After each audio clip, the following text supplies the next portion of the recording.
You know, when I came here 17 years ago and I said that I wanted to lead a campaign to get Britain to leave the European Union, you all laughed at me. Well, I have to say, you're not laughing now, are you? Members of the European Parliament at an emergency session on Tuesday, debating their response to the UK's referendum. I'm really surprised that you are here. You are fighting for the exit.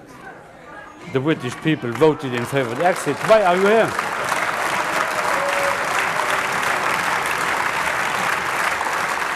That's the last time you are applauding here.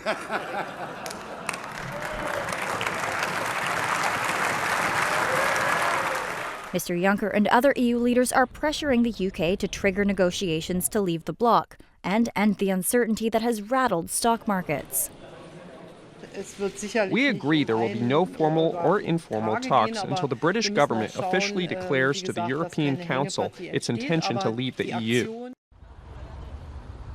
British Prime Minister David Cameron is to meet EU leaders on Tuesday, for the first time since the UK voted to leave. Mr. Cameron has said that he will not invoke Article 50, the formal mechanism for withdrawing from the bloc. Before we do that, we need to determine the kind of relationship we want with the EU. And that is rightly something for the next Prime Minister and their cabinet to decide. Uncertainty continued in domestic UK politics. Nominations for the Conservative Party leadership will open on Wednesday. After spearheading the campaign to remain in the EU and failing to convince voters, Mr. Cameron had said he would quit by October.